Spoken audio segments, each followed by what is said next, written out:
Welcome to OILS 513, Learning Module 9, Digital Security and Preservation. In the first section of this lecture, we'll discuss issues of computer security that all information managers should be aware of.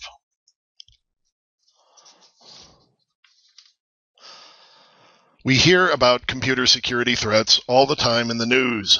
Most cyber criminals are intent on two main motives: disrupting people's lives or stealing their property.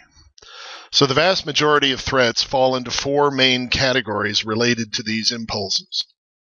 Cyber criminals frequently try to access individuals' private information online, either for the purpose of theft or to disclose information that might be damaging.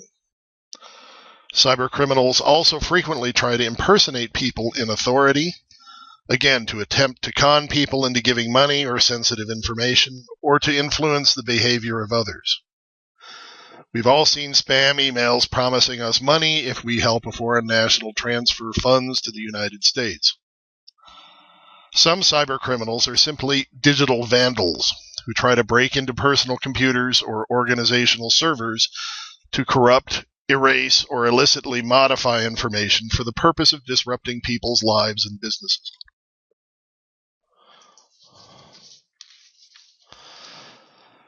Theft, however, is probably the greatest motive for cybercrime. There are several types of online theft, but they tend to all point towards monetary theft. Cyber criminals attempt to steal personal information, intellectual property, or money.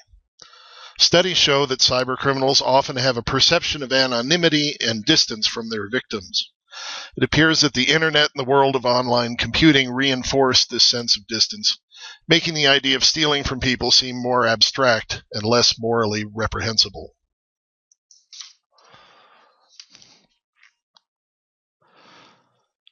Just as there are many types of electronic computing and communication devices, there are a wide variety of methods that cyber criminals can use to gain access to personal or organizational information technology resources. Personal digital attacks occur when a criminal attempts to access a phone or personal computer through either physical or online means. Physical means include stealing the devices or trying to log into them where the devices are installed. Criminals attempt to find users' account names and passwords through data analysis or probability. Access to personal devices is also gained by covertly installing viruses or malware onto a computer. And Trojan horse scams try to trick users into divulging personal information through various methods, like the promise of prize money or an alleged warning from someone in authority, like the government or a financial institution.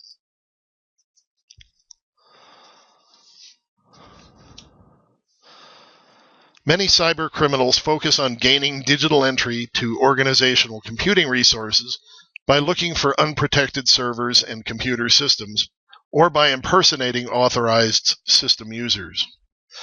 Criminals also try to intercept unprotected network traffic and user emails to find information useful in gaining access to organizational systems.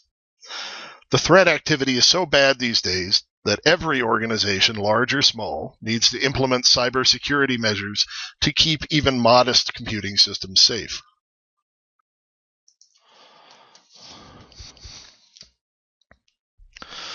It's unfortunate that so much time and personal effort has to be spent to protect and recover from malicious online attacks, but the computer security industry has developed a variety of types and levels of security software, tools, and procedures to help deter cybercrime. The first type, and often considered the best type of security, deals with prevention, keeping unwanted intruders out of computing systems. For both personal and organizational users, good user account control policies and procedures are the best method for preventing unwanted access. The second area is the province of monitoring systems like antivirus and anti-malware programs that we hopefully all run on our personal computers. If a cyber attack does occur, however, it's important to have several types of data and hardware backup systems to help you or your organization recover quickly. And of course, there are police, government, and some private agencies whose purpose is to try to identify and capture cyber criminals.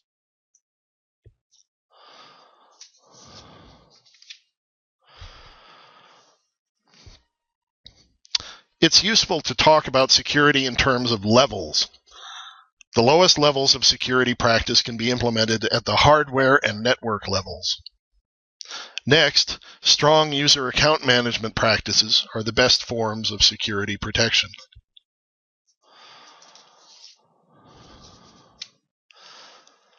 At the next level, security needs to be implemented for the operating system. Modern computer and phone operating systems are complex and have a variety of security settings which can be enabled. They also have inherent imperfections in their design that allow criminals to gain access illicitly. Software manufacturers spend millions each year trying to plug security holes in their operating systems and software.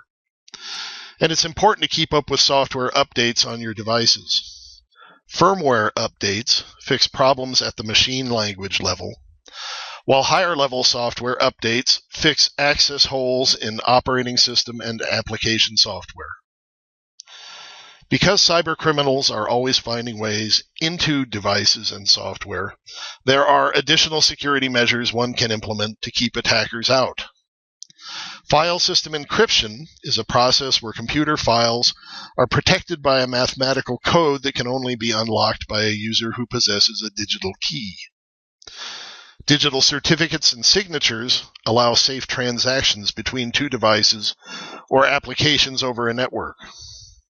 Many general applications like web browsers and office tools also have security features to protect against both local and network types of attacks. Network level security is generally provided at the organization level, where professional security technicians will both implement security measures and monitor network communications to ensure that cyber attackers are kept at bay.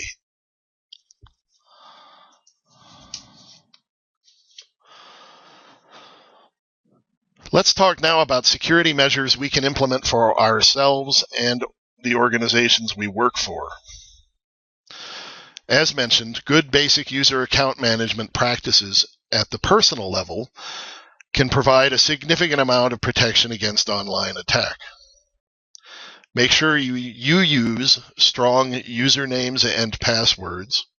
A strong password, at its best, is a random jumble of numbers, symbols, and upper and lowercase letters that do not spell a recognizable word. Be sure to change passwords regularly, on the order of every 3 months.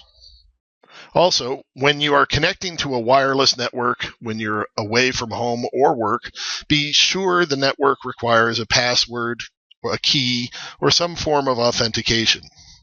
Using unsecured public networks can leave you vulnerable to attack.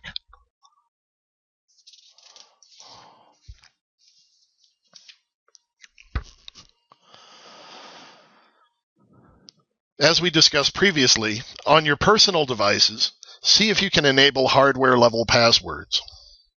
Also, don't set your laptop or PC to automatically log on when the device is turned on. Set the devices so you have to manually log on and enter your password. Enable personal firewalls, antivirus, and anti-malware applications on your PC, and then be vigilant about performing regular scans on your computer to ensure it hasn't been compromised.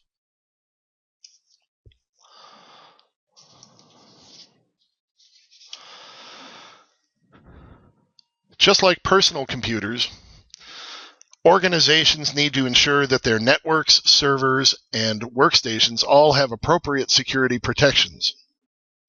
As an information manager, you will need to work with your IT department to make sure that the systems and applications you work with have appropriate security enabled.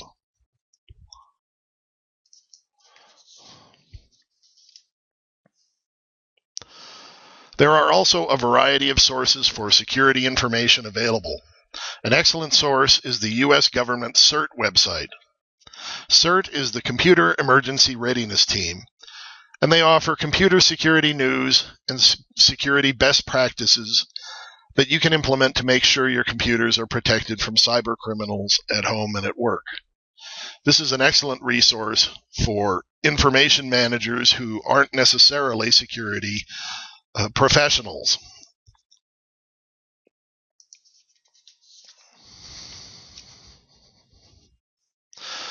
Now let's change gears a bit and look at an invaluable partner to computer security, that of digital preservation and disaster recovery.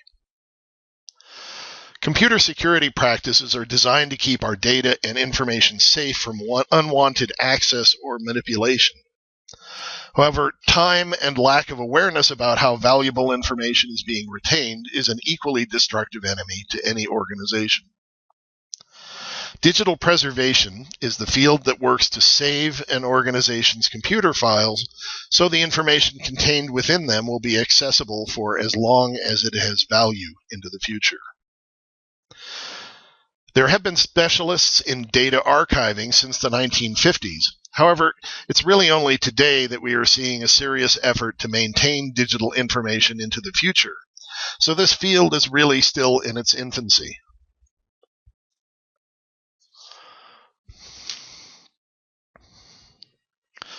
For now, digital preservation is expensive, and it's a growing cost year over year for an organization. So the first step in evaluating digital preservation needs is to identify the most important content that needs to be saved over time and separate that out from the data and information that does not need to be retained for more than a year or two. This will help save money on preservation cost over time.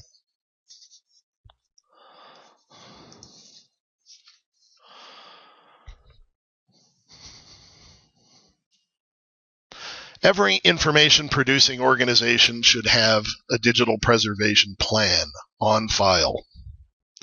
There are 4 main components of this kind of plan. First, we have to know what information is valuable enough to spend the money to preserve it for 10, 20, 30 or more years. Second, we have to know how long our data storage media, meaning disks, drives, flash drives, etc., will last before they have to be changed over to new media. Third, we have to save our valuable data at its highest practical resolution or fidelity. And fourth, we have to make sure that the file formats we use today can be accessed tomorrow.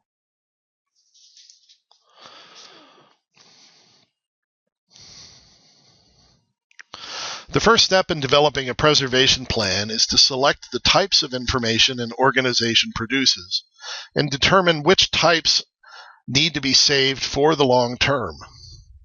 Legal documents, like annual reports and financial statements, are required by law to be saved. However, the key knowledge products and historical documents, including policy and procedural information produced by an organization, should also be saved.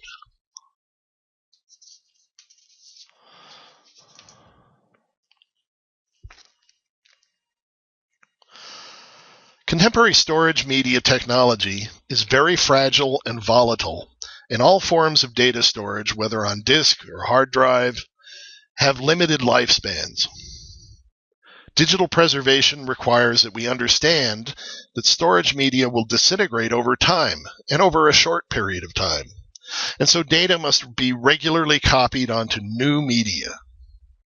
Magnetic hard drives, for example, and portable flash drives have a life of only about 5 years. Flash drives, a lot less, actually.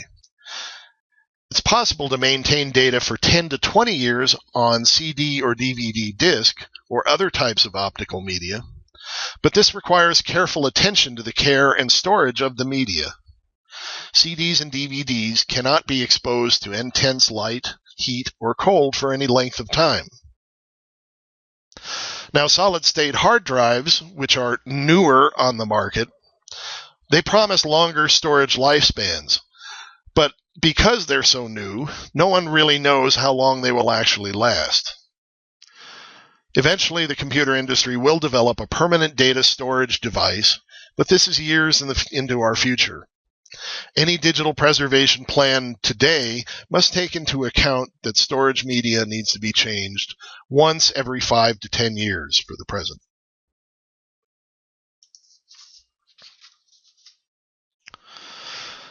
In preservation terms, the word fidelity is used to describe the level of trust that we have that we are able to access a full, complete, and reliable copy of a piece of information that has been preserved. A high-fidelity document would be preserved with the fonts, formatting, style, pagination, and text content all intact, while a low-fidelity document copy might only include the raw, unformatted text content that was in the original. Sometimes just having a copy of data isn't enough. We need to have an exact copy for legal or historical reasons. And for graphic images and audiovisual content, it is important to save them at the highest resolution possible, which is what fidelity means in the case of that type of media.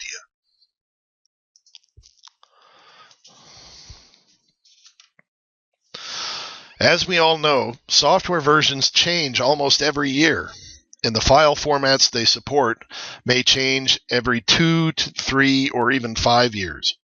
A good digital preservation plan has to take into account that files will need to be updated into new formats regularly, or at least saved in formats that are universally accessible over time. Thus, word processing documents in an organization's digital archive need to be checked and updated every time a new version of Microsoft Office is released. Sometimes it's also important to keep the copy of the original software that produced the file, especially when you're working with a specialty application that may not be around in the future. And along with the original software, a copy of the operating system and sometimes the actual computer hardware the program ran on needs to be saved to ensure the files in the digital archive can be accessed many years from now. What you save in terms of the operating system, hardware, and software applications really depends on how valuable the data is that you're trying to archive and preserve.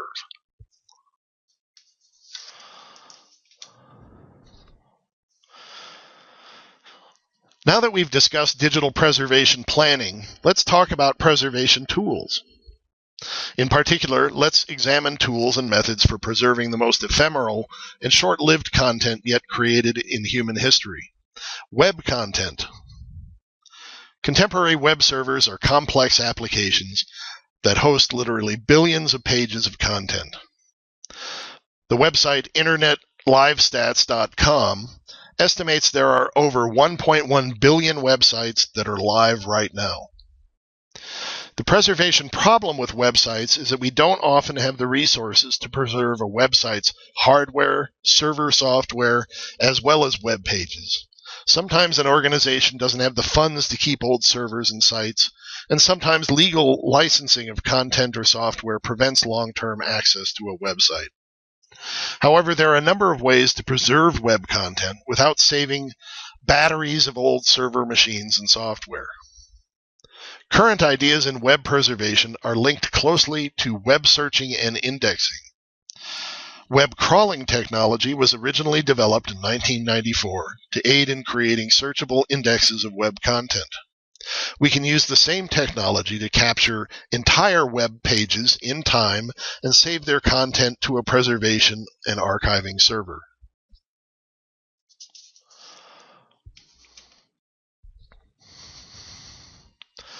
Web crawlers that are used for indexing and searching web content typically only capture snippets of text information from a website.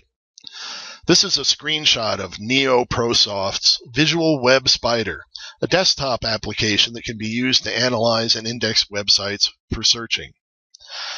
Sometimes for preservation purposes, it might be enough to capture just the indexing content for a website rather than to take full images of a website's pages.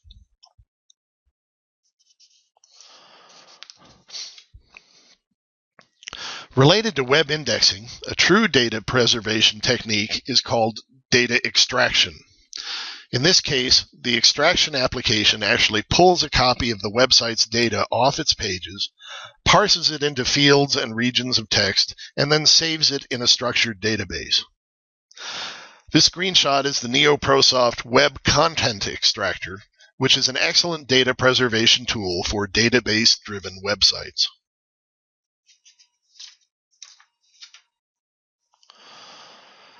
Finally, the most sophisticated web archiving tools are called page scrapers.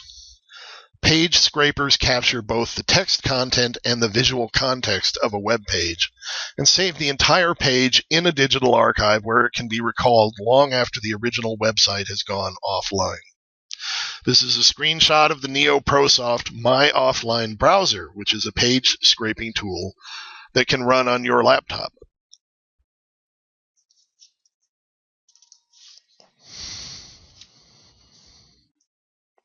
The University of New Mexico libraries also subscribe to an enterprise-level page scraping system called ArchiveIt, which is produced by the Internet Archive Organization. ArchiveIt includes sophisticated website archiving tools and can copy and save entire websites, including embedded graphics, audio, or downloadable file. I used ArchiveIt to capture and preserve the official Senate website of retired New Mexico Senator Jeff Bingaman.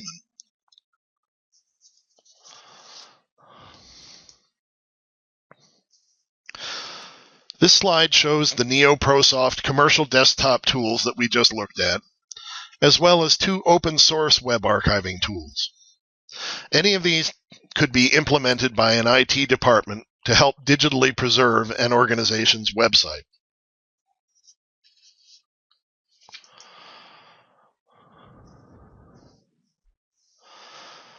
In this learning module, we've covered a lot of ground, but it's nearing the end of the semester, so I've kept the assignments short so you can continue to work on your final projects. Your assigned readings include the chapter on security from your information storage textbook, plus several short articles on preservation and web archiving. Your first assignment is to review the security tips section of the CERT website. Pick one of the tips you find particularly valuable and write a paragraph reporting on it for the class to review and comment upon. Everyone will be required to reply and comment to 3 of your classmates' security tip reports. Your initial report is due December 1st, and your 3 comments are due by December 8th. Detailed instructions are available on the Module 9 webpage. The second assignment is to download and install one of the 3 NeoProsoft web archiving tools we discussed in the lecture and learn how to archive a small website with it. Try archiving a limited size website like a personal homepage or your UNM's departmental webpage. Then write a short report on your archiving experience and turn it in by December 8th. As always, let me know if you have questions or need help. Also, I'll be sending out the notice for our final class meeting, which will be held on December 19th shortly.